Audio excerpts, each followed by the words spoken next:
ladies and gentlemen, distinguished guests.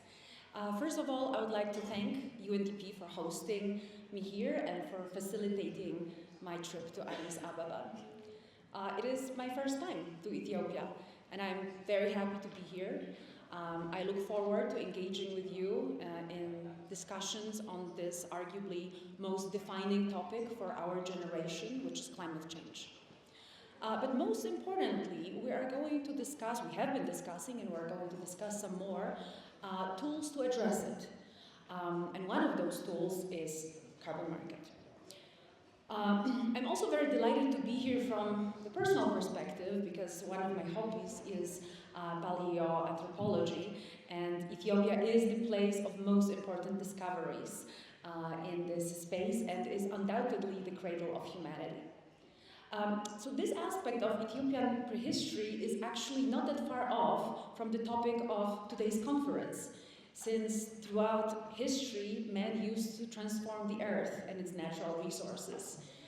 And at some point in this journey, this early man discovered this, thick, viscous fluid that was seeping out of the earth, and this was obviously oil. And this early man started using oil first for construction reinforcement and then for energy purposes. We all bear the legacy of that discovery. Oil and gas, as well as coal, fueled the infrastructural development of the Western world. But now, collectively, as a global community, we need to not only wean ourselves off of this energy source, but also to address the damage that is the inevitable result of fossil fuel use. So, as evidenced at this event, there are many aspects of climate change mitigation and the sources of its financing. In my speech, I would like to address one of the measures in this toolkit, which is carbon market. In my speech, I would like to provide you with the lay of the land as to what carbon markets are, what are their dimensions, what promise they hold, and who are the beneficiaries, as well as the outcomes of COP29.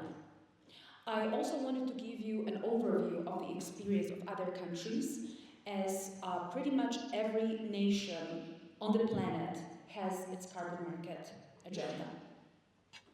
So with that introduction, I will move to the presentation. Here on this first slide, I'm just briefly introducing EY's Center for Climate Policy, where we bring together global expertise when it comes to carbon market regulations and climate policy design and implementation. Like I said, the topics of today's discussion will cover carbon markets as a key climate policy innovation tool. I would like to introduce you to carbon markets because, frankly, I will paint for you quite a complex picture as to what carbon markets are. This is a field that has a lot of terminology you might not be familiar with, a lot of acronyms. Some of them have been already called out, so I will introduce a few more. Then we'll also cover, like I said, international developments and COP29 outcomes. COP29 has already been mentioned a few times during this conference. So first of all, let's look at the potential of carbon markets. As Ali mentioned, this is one of the potential solutions to provide very much needed climate finance. How much of the pledged $300 billion that was agreed at COP29 as climate finance, how much of it, how big of a share is going to be filled by carbon markets? This hasn't been decided or articulated. But for sure, carbon markets will play a very big, very instrumental role in overall climate finance. But those $300 billion that were agreed at COP29, this is nothing when compared to the needs. The hope at COP29 was that climate finance will bring at least $1.3 trillion annually by 2035. So that aspiration has not been achieved. But even that aspiration, 1.3 trillion, again, this is nothing compared to what some of the analysts are pointing out as the true cost of transition away from fossil fuels. According to Climate Policy Initiative, between $8 and $9 trillion annually are needed by 2030 to meet that need, and over 10 trillion from 2031 to 2050. So these are absolutely monumental astronomical numbers. And again, we can't confidently say to what extent carbon markets can provide this financing, but for sure it will be a big share. Also quoting other statistics, trading in carbon credits, as per World Bank, could reduce the cost of implementing countries' NDCs, nationally determined contributions, by more than half, providing as much as $250 billion in 2030. So in other words, carbon trading could facilitate the removal of at least 50% of global emissions. Now, moving to the architecture of carbon markets. It is important for you to know that it is a pretty complex picture. We have different dimensions of carbon markets. First of all, on the right-hand side, I'm calling out compliance markets. So this is a market, as the name suggests, where companies and the entities that are covered do not have a choice. They have to purchase emission allowances if they want to emit greenhouse gases. Those carbon markets that are of compliance nature, they also have different structures. So one of the most popular forms of compliance market is cap and trade. I will talk about it a little bit more, giving you the example of the EU design. Then we also have carbon tax. That's another way in which governments institute carbon pricing. Then we have markets where companies actually have to purchase offsets. And I'll talk a little bit about what is the difference between allowances and offsets. An example is the System for International Aviation, CORSIA, Carbon Offsetting and Reduction System for International Aviation, where airlines, as of 2027, will be obliged to purchase high-quality offsets. So as you can imagine, this will be a big driver for the demand for offsets. And then we have measures that sit at the intersection of climate objectives and international trade, like EU CBAM, Carbon Border Adjustment Mechanism. So that's the compliance piece. Then on the left-hand side, we have voluntary carbon market. As the name suggests, companies do not have to participate. They do it for a number of reasons. They purchase offsets and then they can claim them against their own emission profile. And then kind of in between of those two markets sits Article 6 carbon market. Article 6 is a provision under the Paris Agreement, which kind of merges or fuses the both sides of the picture. So companies or countries that are not obliged to participate in Article 6 carbon market, but if they do, this is a market that is regulated. So we'll talk a little bit about what are the benefits of having regulation on the carbon market, because the voluntary one is pretty much unregulated, untamed, and the participants are free to do whatever they wish. So a little bit more about the compliance market, because from my experience, compliance market and voluntary market are very often confused. So the compliance market, like I said, the main two design options are carbon tax or emissions trading system, or cap and trade. I'm working with a lot of governments, sometimes subnational governments, that are trying to decide if they're committed to establishing of compliance carbon market in their jurisdiction. The biggest question, the first question asked is, should we go with carbon tax or should we go with cap and trade? And there are different pros and cons. When Ethiopia maybe is at the juncture where the government is considering this, we can obviously discuss the pros and cons in the context of Ethiopia. But essentially with carbon tax, ministries of economy love it, ministries of finance, because it's a straightforward levy. And the expected revenues from the levy are very predictable, and the government can know what to budget for. With cap and trade, the idea is a little bit different. We set a cap for emissions, and across the economy, the covered entities cannot emit more than cap. And in order to emit, they have to purchase emission allowances. As the cap goes down, as it does, for instance, in the EU, the price of the allowances goes up, right? Because there has to be less and less emissions, so it becomes more costly for the companies to emit greenhouse gases. So the EU is the longest standing cap and trade system in the world. It was established 20 years ago. It has been a pretty successful policy model, and by design, ETS is supposed to evolve. So it is actually divided into phases, and each phase brings a new level of complexity, expands coverage, adds new greenhouse gases. So, for instance, one of the biggest policy modifications lately was the addition of global maritime sector. So this was a pretty big breakthrough, because now the EU is going to put a price on carbon emitted during global maritime voyages. So essentially it's going to put the price on carbon that happens or is generated extraterritorially. So as you can imagine, there has been a lot of controversy around that, but that is already enshrined in law. So I'll conclude this slide by just saying a few things about EU CBAM. That's maybe something that you have heard about. This is one of the most controversial topics in global climate policy, where the EU, but now other countries as well, are going to implement carbon tariff, carbon price on imports. So selected EU-bound exports are going to carry this carbon price as they enter EU territory. So EU CBAM is the most notorious. It has already been introduced, and as of 2026, it actually is going to have the price component to it. But now, in the wake of what EU did, other countries like the UK, like Australia, like Canada, are considering introduction of their own CBAMs. So what it will mean is that very soon we can find ourselves in the world where CBAM, carbon border adjustment mechanism, is a reality. And international trade is very much driven, or very much has to take into account carbon price to be imposed as the products move through international borders. Oh, maybe I'll say one more thing with regard to CBAM.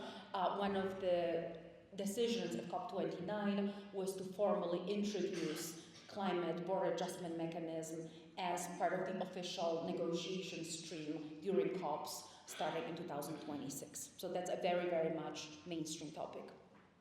Now, moving to the voluntary carbon market. Again, companies can, but do not have to participate. Voluntary carbon market relies on offsets. An offset is a reduction in greenhouse gas emissions or an increase in CO2 absorption or sequestration.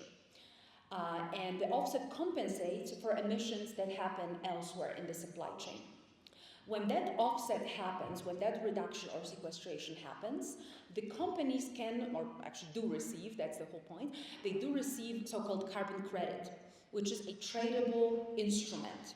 It is a commodity that confirms that such a reduction or sequestration happened. So that means that carbon credits, but also allowances that I mentioned before, they do have, or they can be regarded as a unit of value on balance sheets. So this is something very, very important, because obviously, you know, carbon emissions are ephemeral, right? But through credits, through allowances, we should look at carbon as something very tangible on balance sheets.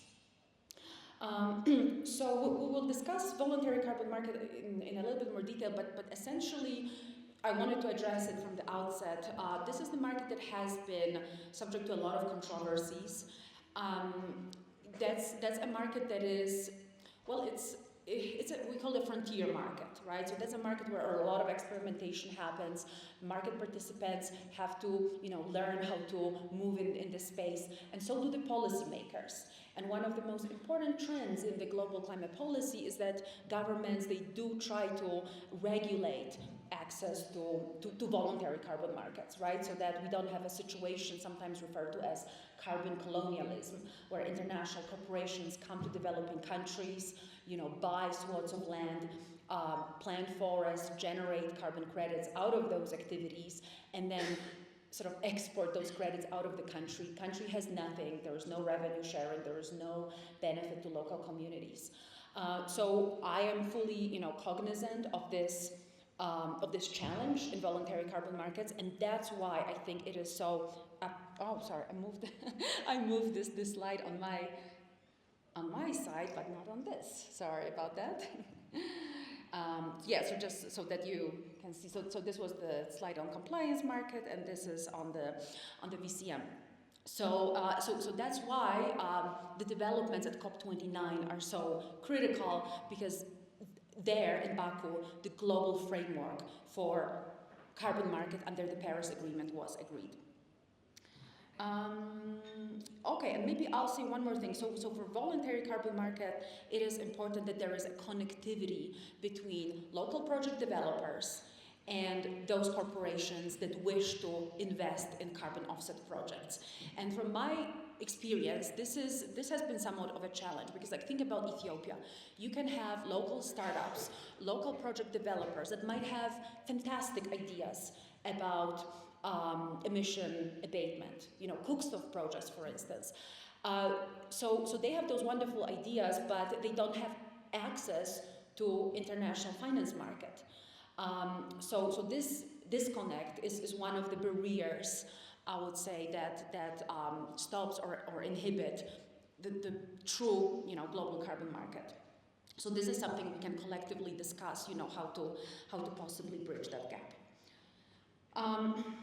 Moving forward, just in terms of terminology, when we're thinking about carbon credits, carbon offsets, we essentially divide them into removal, avoidance, and reduction activities. And those underlying projects can be either nature-based, so conservation, restoration, land management, but they can also be technology-based, where we can contemplate and conceptualize very advanced technologies like carbon capture, utilization, storage, or even direct air capture, where through very sophisticated machinery, CO2 can be captured from the earth. From the air. So also thinking about Ethiopia, obviously, the land holds a lot of potential. But when we're thinking about those truly transformative infrastructural projects, this is something that could be financed through carbon markets.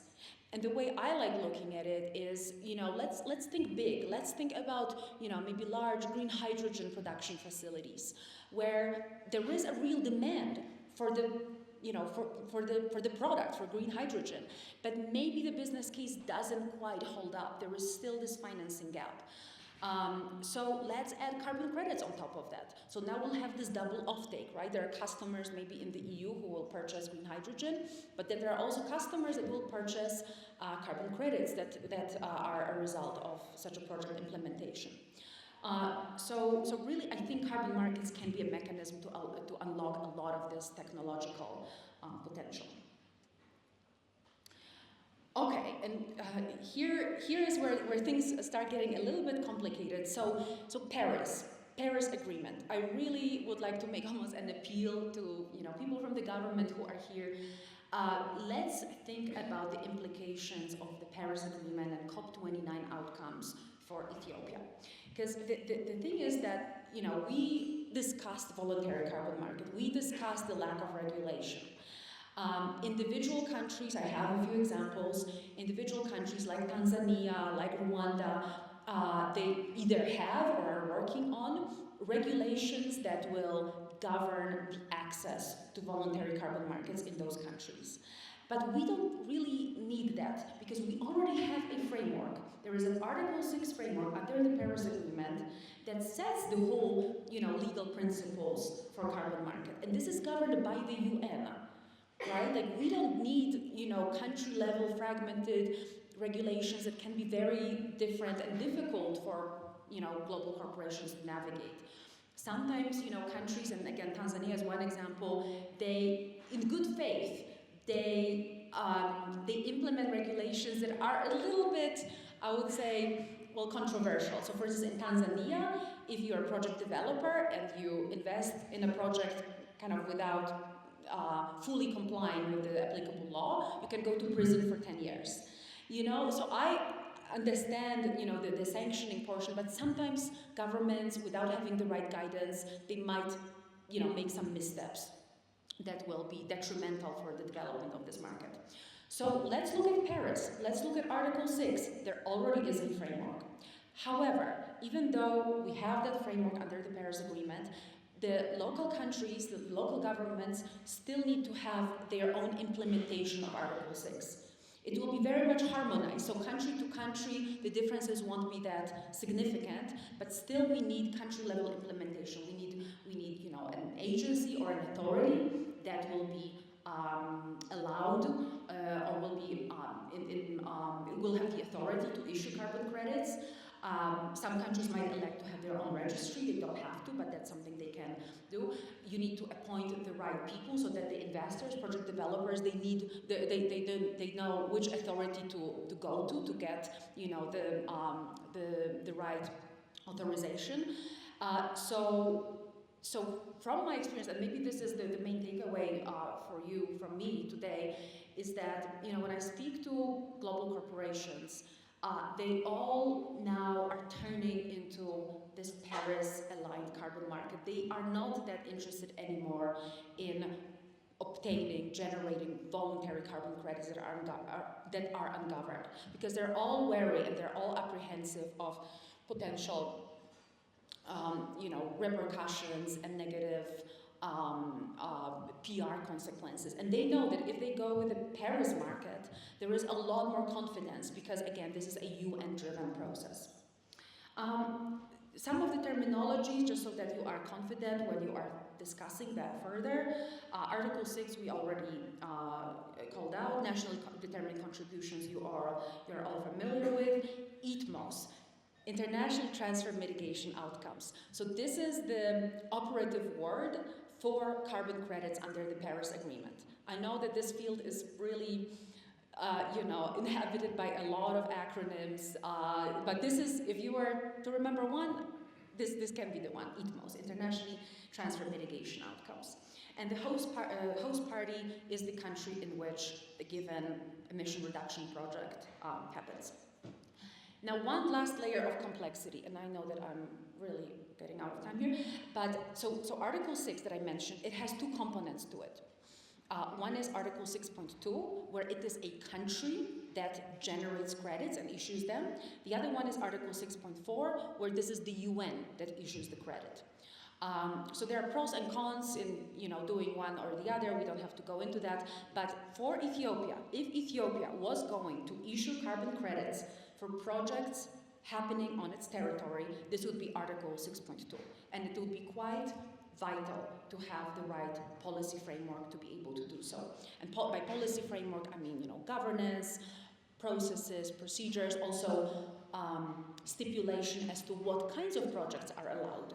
And this is the beauty of having the regulation, right? Because the government is fully, this is their prerogative to say, for instance, we're not going to allow forestry projects because this is something that we can take care of ourselves. We don't need, international corporations to tell us how to manage our own forests. We're only going to allow, those, for instance, big infrastructural projects to happen. So this is something that gives the governments a lot of control. Very quickly, there are different uses. So the question is, okay, I have a credit, now what? So those credits can be used for different purposes. They can be used by other countries for the achievement of their NDC. They can be used for CORSIA, this obligatory compliance system for aviation, and they can also be used for voluntary purposes, right? And by voluntary, I mean they can be used by corporations to offset their own emissions.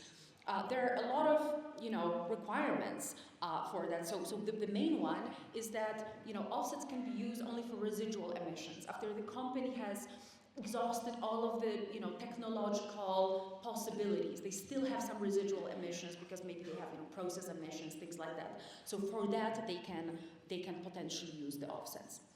And then offsets can be also used for the domestic compliance carbon market. Okay, like I said, there's a lot of policy development happening. Really, really interesting space to watch and for me to be in, and pretty much every day brings some new development. I wanted to tell you about Singapore. So Singapore is an interesting market where compliance and Paris-aligned market are sort of merging. Because in Singapore has carbon tax. They allow for the portion of the carbon tax to be fulfilled or paid through ITMOs, through those Paris Agreement aligned credits. So now you can really see where also the value or the valuation or the demand for carbon credits is coming from, right? Because if in Singapore you can pay your carbon tax, I have a slide on Singapore that is calling out the price increase, the price trajectory for carbon tax in Singapore that will reach something like $80 in a decade or so. So if you can use your carbon credit to pay carbon tax in Singapore, obviously this will be driving the price up significantly of the carbon credits. So this is something that really has to be, the space that really has to be watched, because this is where the drivers of value are coming from. Yes, so I'm not going to go through that. I just wanted to give you a snapshot of the global developments. I am not joking, pretty much every country is doing something when it comes to climate policy, whether it is regulating VCM, implementing Article 6, announcing the rules for carbon trade. So here's like an overview of various global developments, but for instance, looking at Rwanda. Rwanda is developing carbon trading readiness framework.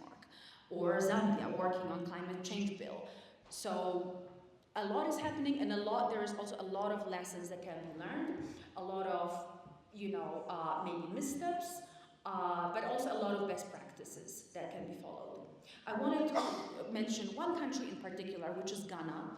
Ghana is pretty much the only country in the world that has really mature, complete framework when it comes to Article 6.2 implementation. So Ghana can be looked at as a kind of blueprint, obviously, taking into consideration local modalities, but Ghana is a tremendous success when it comes to carbon offset projects. Investors from all over the world are going there because they have this certainty, legal certainty, there is transparency. So Ghana is involved in a lot of bilateral trading with other countries, but also, this is just starting actually, also with individual corporations.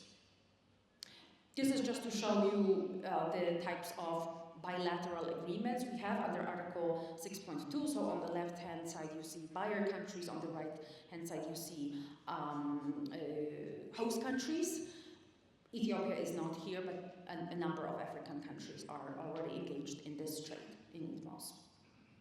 Tanzania, I won't go through that. I think I mentioned the most salient point when it comes to regulations in Tanzania, but the main point is that they do have also a comprehensive framework, not for Article 6.2 yet, but for the trade in voluntary carbon credits.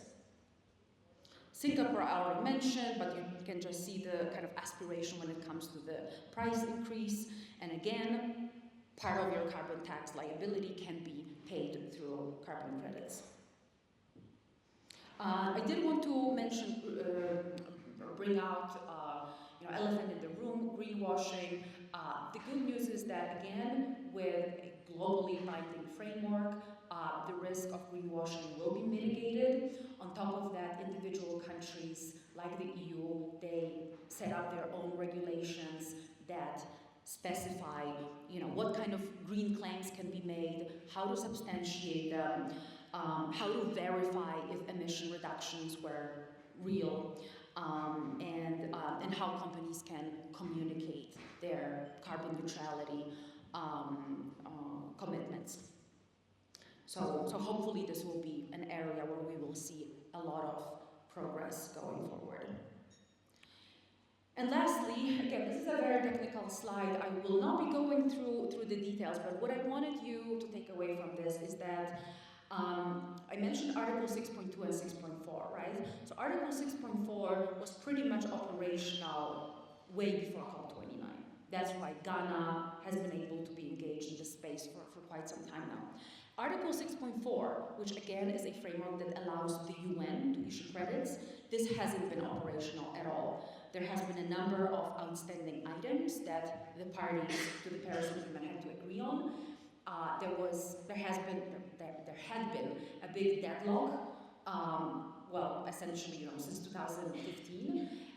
Finally, at COP29, actually this was day one when it was announced that those final outstanding items for Article 6.4 were agreed. So this was a big breakthrough, and also a big, I would say, positive, momentum for carbon markets, where newspapers around the world were announcing in bold headlines, now we have a global framework for carbon markets. So this was very, very positive. So now the main takeaway is that we have fully operational Article 6.2, fully operational 6.4. So we're open for business, so to speak.